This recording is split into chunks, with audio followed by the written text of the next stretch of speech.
সুপ্রভাত বন্ধুগণ, আপনাদের সবাইকে জানাই প্রভু যীশু খ্রিস্টের নামে শুভেচ্ছা ও শুভকামনা। আসুন দেখি ঈশ্বর তার পবিত্র শাস্ত্র বাইবেল থেকে আজ প্রাতকাল আমাদের কি বলতে চান। আজ প্রাতকালীন অধ্যয়নের জন্য আমরা বের করব প্রথম বংশাবলী তার 29 অধ্যায় 14 পদ। লেখা আছে, কিন্তু আমি কে, আমার প্রজারাই বা কে, যে আমরা এই প্রকার ইচ্ছাপূর্বক দান করিতে সমর্থ হয়। সমস্ত তো তোমা হইতে আইসে, এবং তোমার হস্ত হইতে যা পাইয়াছি তাহাই তোমাকে দিলাম। ঈশ্বর তার সুন্দর বাক্যে আমাদের সকলকে আশীর্বাদ যুক্ত করুক। আজ প্রাতকাল যখন ঈশ্বর বাক্য পাঠ করি, আমরা দেখতে পাই এখানে সাধু দাউদের প্রার্থনা। তিনি প্রার্থনা করছেন ঈশ্বরের কাছে। তিনি বলছেন যে আমি কে এবং আমার প্রজারাই বা কে, যে আমরা এই প্রকার ইচ্ছাপূর্বক দান করিতে সমর্থ হয়।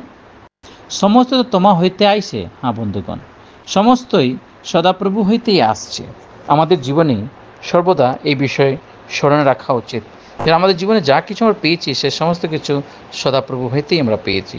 ঈশ্বরের দান, তাছাড়া আমরা কিছুই করতে পারি না। আজকে সুন্দর জীবন, সুন্দর শরীর, সুন্দর পরিবার, সুন্দর কাজ, যা কিছু আমরা আছে আমাদের জীবনে, সে সকল কিছু সদাপ্রভু হইতে আমরা পেয়েছি। তাই যেন দাউদের নিয়ে আমরাও যেন প্রার্থনা করি, আমরাও যেন প্রভুকে বলি, প্রভু আমাদের কোনো উপযুক্ত নেই, শুধু তোমার দয়াতে, তোমার সেই দয়া, তোমার আশীর্বাদের দ্বারাই আজকে আমরা এগুলো পেয়েছি। তাই যেভাবে দাউদ বলছে, সমস্ত তো তোমা হইতে আইসে এবং তোমার হস্ত হইতে যা পাইয়াছি তাহাই তোমাকে দিলাম। হ্যাঁ বন্ধুগণ, ঠিক কি আমরা সেই সাধু দাউদের নিয়ে প্রার্থনা করতে পারি? আজকে আমাদের চিন্তা করা দরকার। আসুন আমরা আমাদের জীবনকে প্রভুর হাতে সমর্পণ করে প্রার্থনা করি।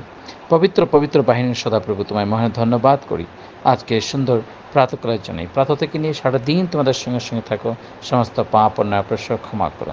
যে বাক্য আমরা পাঠ করেছি সেই বাক্য অনুযায়ী আমাদেরও প্রার্থনা যেন সেই সাধু দাউদের নিয়ে হতে পারে, তার জন্য তুমি আমাদেরকে সাহায্য করো পিতা। ধন্যবাদ এই প্রার্থনা শোনার জন্য। এই ক্ষুদ্র প্রার্থনা ত্রাণকর্তা মুক্তিদাতা প্রভু যীশু খ্রিস্টের নামে চাই, আমিন।